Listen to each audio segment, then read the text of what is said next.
Mga kababayan, huwag nyo nang hanapin ang mga pulis sa presinto sapagkat kami ay nasa inyo ng mga telepono. Dial 911, darating kami sa loob ng 5 minuto. Lilingkod sa bawat Pilipino at magbibigay ng tamang impormasyon para sa tahimik at maayos na Pilipinas. Police News Network, alagad ng batas, tagapagtaguyod ng balitang pulis, sandigan ng mamamayan, patnubay ng katotohanan. Kampo Krame, maghahatid ng pinakahuling kaganapan at nagbabagang balita. Ito ang PNN Police News Network. At ngayon, ang inyong mga tagapagbalita. Magandang hapon, Bagong Pilipinas. Kami ang inyong alagad ng batas, tagataguyod ng Balitang Pulis. Patrolman Regan Robles mula sa PNP Aviation Security Group. At ngayong hapon, makakasama natin muli bilang guest co-host sa programang ito, si Seaman First Class Journalist Rosel Faulbe mula sa Philippine Navy. Magandang hapon po sa iyo, ma'am. Magandang hapon din po, sir. Maraming salamat po muli sa Philippine National Police sa pagbibigay sa amin ng oportunidad na maging guest co-host po dito sa Police News Network. Kami po ay naghahatid sa inyo ng tamang balita, kwentong ng pulis at serbisyo para sa mamamayan. Ito ang PNP News Online. Ang pangunahing balita ng Police News Network, alagad ng batas, tagataguyod ng Balitang Pulis.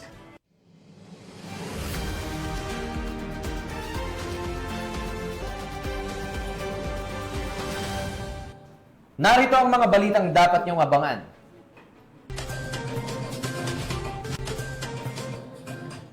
Pitong drug suspect nasa kote sa bypass operation sa Malolos, Bulacan.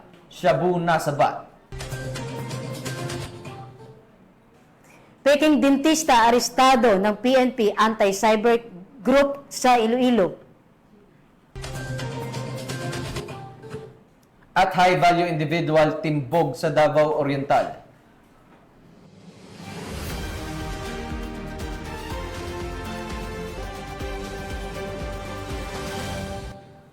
Narito ang mga balitang hatid ng ating PNN correspondents mula sa iba't ibang panig ng bansa.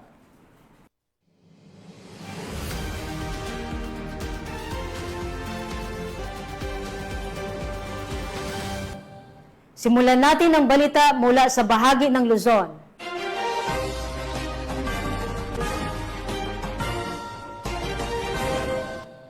Nasa kote ang pitong individual matapos mahulihan ng mahigit 200,000 pisong halaga ng shabu sa isinagawang anti-illegal drug operation ng Malolos City Police Station sa barangay San Vicente, Malolos, Bulacan. Ang pagkaaresto sa mga sospek ay bahagi ng tuloy-tuloy na operasyon kontra ilegal na droga. Alinsunod sa direktiba ng PNP Chief Police General Nicolas Torre III sa layunin putulin ang daloy ng ilegal na droga sa mga mamayan. Naakibat dyan si Patrolwoman Janice Bulahaw. Arestado ang 7 drug suspect sa ikinasang anti-illegal drug operation ng mga operatiba ng Malolos City Police Station sa barangay San Vicente, lungsod ng Malolos, Bulacan. Ang operasyon ay pinamunuan ng Station Drug Enforcement Unit ng Malolos City Police Station sa ilalim ng pamumuno ni Police Lieutenant Colonel Romel E. Heneblaso, Chief of Police ng nasabing istasyon. Kinilala ang mga naarestong suspect na sina alias Halal, 26 anyos na isang water station attendant, alias Bokari, 29 anyos na isang Shopee rider, alias Abdul Halal, 25 anyos na isang vendor, alias Makmak, 22 anyos, alias Ladin, 22 anyos, alias Renren, 25 anyos, at alias Migi, 23 anyos, na pawang mga construction workers. Nakumpiska mula sa mga suspect ang 16 na piraso ng heat-sealed transparent plastic sachets na naglalaman ng hinihinalang shabu na may tinatayang kabuuang bigat na 31.2 gramo at may standard drug price na 212,160 pesos. Nasamsam din ang 500 peso marked money na ginamit sa bypass operation. Ang mga suspect at nakumpiskang ebidensya ay nasa kustodiya na ng Malolos CPS para sa kaukulang dokumentasyon at pagsasampa ng kasong paglabag sa Section 5 at 11 ng Article 2 ng Republic Act 9165 o ang Comprehensive Dangerous Drugs Act of 2002. Patuloy ang maigting na kampanya ng Bulacan Police Provincial Office laban sa ilegal na droga, alinsunod sa direktiba ng pamahalaan upang mapanatili ang kapayapaan at kaayusan sa lalawigan. Mula dito sa gitnang Luzon, ako ang inyong PNN correspondent, Patrolwoman Janice Bulahaw, alagad ng batas, tagataguyod ng balitang pulis. Maraming salamat, Patrolwoman Bulahaw. Hindi na nakapagtago pa sa batas ang isang lalaking na kinilalang top 2 most wanted person sa bayan ng San Manuel, Pangasinan, matapos itong maaresto ng mga otoridad dahil sa kasong lascivious conduct. Magbabalita dyan si Police Corporal Rafi Beloria. Mas pinaitim na operasyon kontra kriminalidad, napasakamay na ng mga otoridad ang kinikilalang top 2 most wanted person sa bayan ng San Manuel, Pangasinan, dakong alas 9 ng umaga nito lamang ika-14 ng Hulyo taong kasalukuyan. Kinilala ang sospek na si alias Romeo, 62 taong gulang, may asawa at residente ng Barangay Flores, San Manuel, Pangasinan. Ang operasyon ay isinagawa sa Barangay Biset Sur, San Manuel, Pangasinan, na pinangunahan ng San Manuel Municipal Police Station, katuwang ang iba pang unit ng PNP, alinsunod sa warrant of arrest na nilagdaan ni Honorable Jacinto Miren de la Cruz Jr., Acting Presiding Judge, Regional Trial Court, Branch 49, Ordanetas City, Pangasinan, na nagresulta sa pagkakaaresto ng naturang suspect kaugnay sa kasong lascivious conduct na may inirekomendang piyansang nagkakahalaga ng 180,000 piso. Ang suspect ay nasa kustodiya ngayon ng San Manuel Municipal Police Station para sa dokumentasyon at tamang disposisyon. Ang tagumpay na ito ay nagpapatunay na sa bagong Pilipinas, walang puwang ang karahasan dahil ang tunay na layunin ng pulis ay isang bayang ligtas, maayos at may hustisya para sa lahat. Mula dito sa Ilocos Region, ako ang inyong PNN correspondent, Police Corporal Rafi Beloria, alagad ng batas, tagataguyod ng balitang pulis. Maraming salamat, Police Corporal Beloria.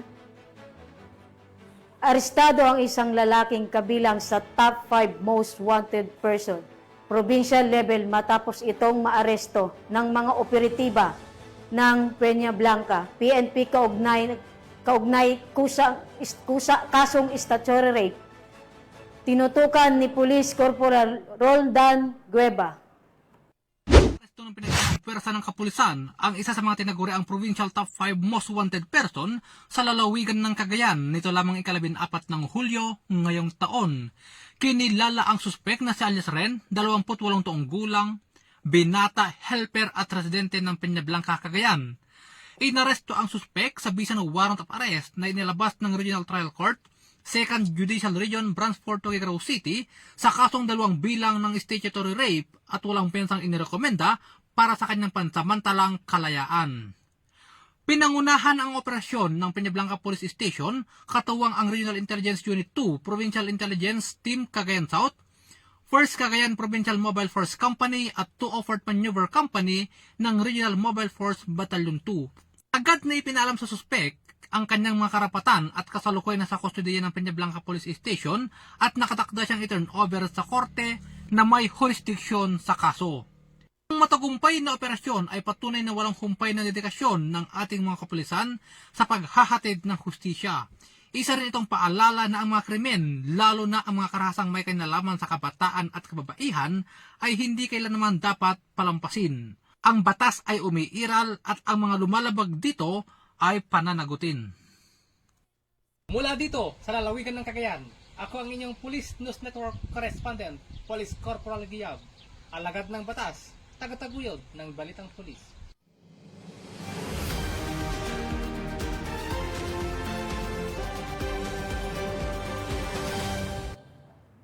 Maraming salamat, Police Corporal Guyab. Tunghayan naman natin ang balitang mula sa Visayas.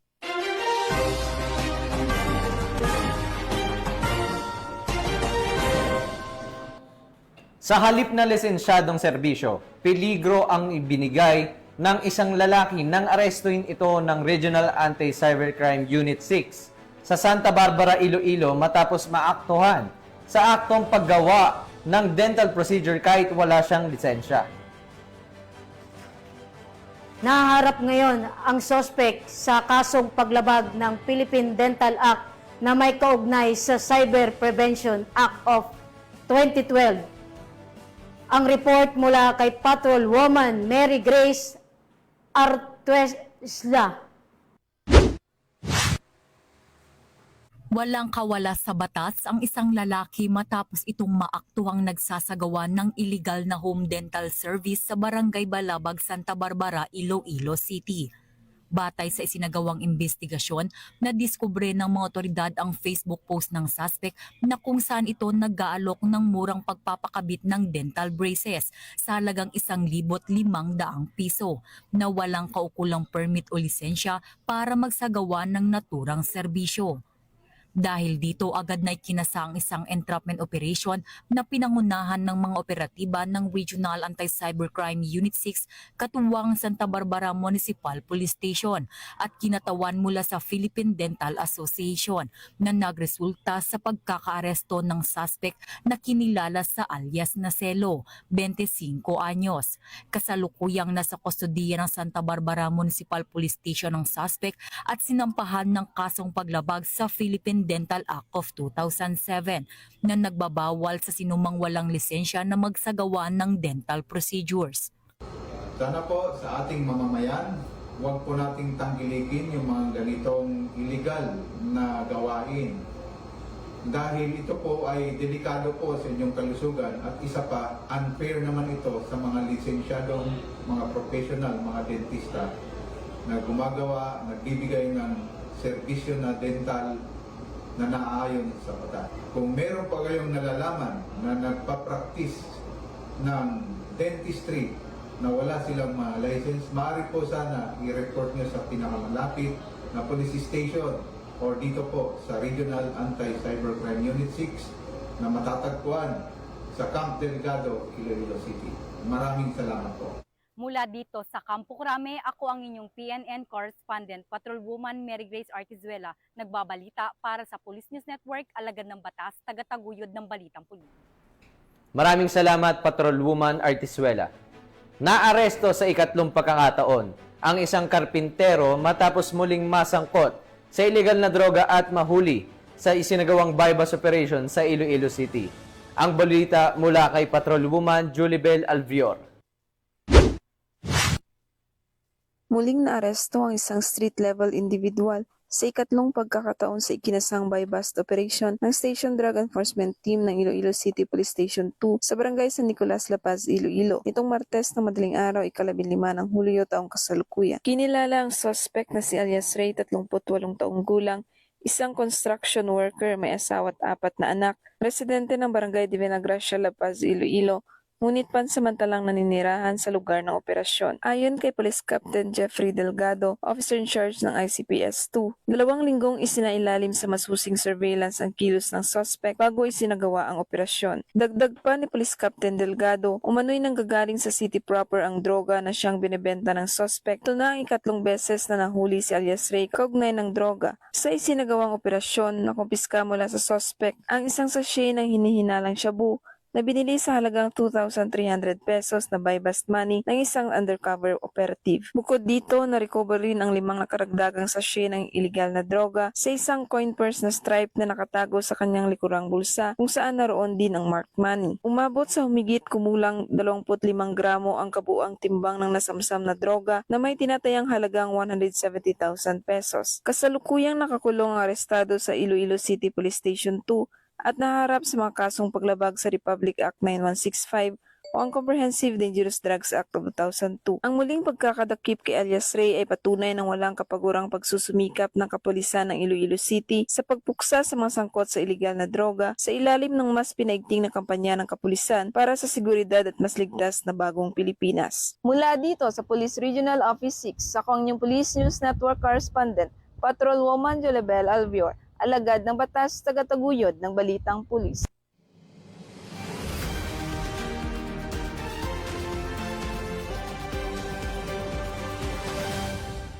Narito naman ang mga balita mula sa bahagi ng Mindanao.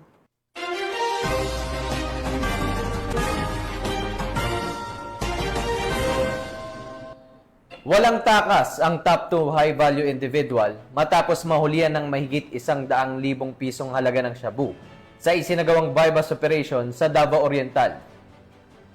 Patunay ito na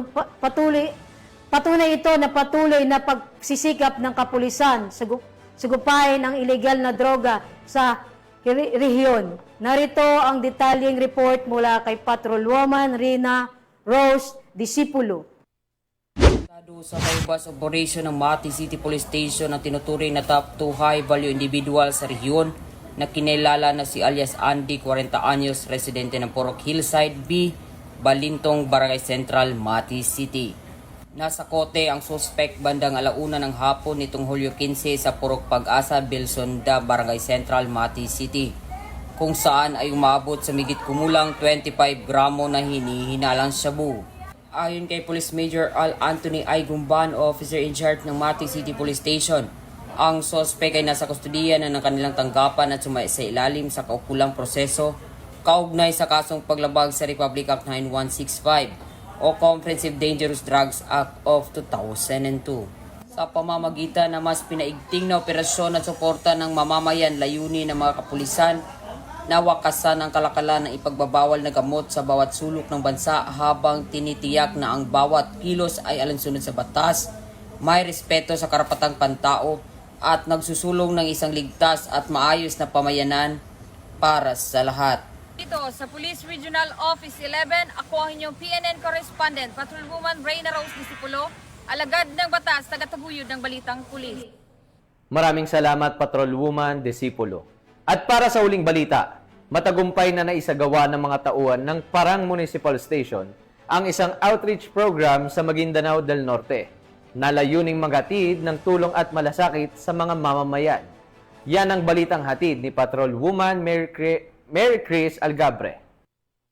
Isang matagumpay na community outreach program ang isinagawa ng Parang Municipal Police Station bilang pagdiriwang sa buwan ng Police Community Relations sa Madrasado Din Al-Islami, Barangay Poblacion 2, Parang Maguindanao del Norte nito lamang ika-12 ng Hulyo taong kasalukuyan.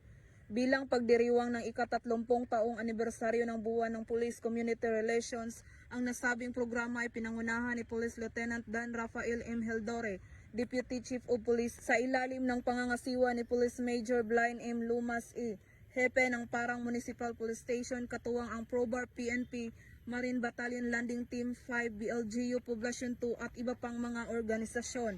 Naghatid ng saya at suporta sa mga batang mag-aaral ang aktibidad sa pamamagitan ng pamamahagi ng mga school supplies, hygiene kits, libreng pagkain at iba pa. Ipinapakita ng nasabing outreach program ang patuloy na pagsisikap ng mga kapulisan, katuwang ang iba pang ahensya ng pamahalaan na magbigay ng tunay na serbisyo sa pamamagitan ng pagpapakita ng malasakit at pagtutulungan tungo sa kapayapaan at kaunlaran. Mula rito sa rehiyon ng Bangsamoro, ako ang inyong Police News Network Correspondent, Patrolwoman Mary Chris Algabre, alagad ng batas, tagataguyod ng balitang pulis. Maraming salamat, Patrolwoman Algabre. At iyan ang mga balitang nakalap ng ating PNN correspondents mula Luzon, Visayas at Mindanao. Muli ang aming taos-pusong pasasalamat sa masusugid na manonood ng Police News Network at syempre sa ating guest host ngayon na si Seaman First Class Journalist Rosel Faulbe ng Philippine Navy. Baka may gusto po kayong batiin or pasalamatan, ma'am? Thank you din po, sir. Nais ko pong batiin ang aming Flag Officer in Command, Vice Commander Jose Ma Ambrioso Espeleta, Philippine Navy. Simog PN Commander, Captain Gregory Gerald Fabic, Philippine Navy, GSC. Deputy Commander Simog PN, Colonel Nilo Hapson, Philippine Navy Marines, GSC. At ang aming Acting Chief of Staff at Commandant CMO School, Commander Lady Chatterley Alvaro, Sumbiling, Philippine Navy. At sa lahat po ng estudyante ng Journalist Advanced Specialization Course, Class 0T-25. Sa ngalan ng pamunuan ng Philippine National Police, sa pangunguna ni PNP Chief Police General Nicolas Torre III, at sa pamumuno ni President Ferdinand Bongbong Marcos Jr., Kami ay maglilingkod sa bawat Pilipino at magbibigay ng tama at balansing balita. At kami po ay muling nagpapaalala na huwag nyo nang hanapin ang mga pulis sa presinto sapagkat kami ay nasa inyong mga telepono. Dahil 911, darating kami sa loob ng 5 minuto. Dahil sa bagong Pilipinas, ang gusto ng pulis, ligtas ka. Mula rito sa tanggapan ng tagapag-ugnay ng pambansang pulisya, kami ang inyong alagad ng batas, tagataguyod ng balitang pulis. Patrolman Regan Robles mula sa PNP Aviation Security Group. At Seaman First Class Journalist Rosel Faulde Philippine Navy, maghahatid ng tamang balita, kwento ng pulis at serbisyo para sa mamamayan. Ito ang PNP News Online. Ang pangunahing balita ng Police News Network.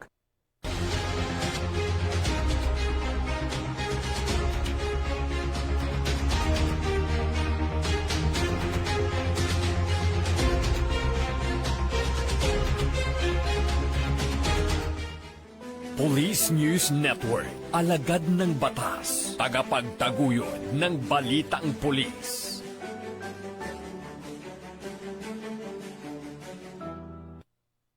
Mga kababayan, huwag nyo nang hanapin ang mga pulis sa presinto sapagkat kami ay nasa inyo ng mga telepono.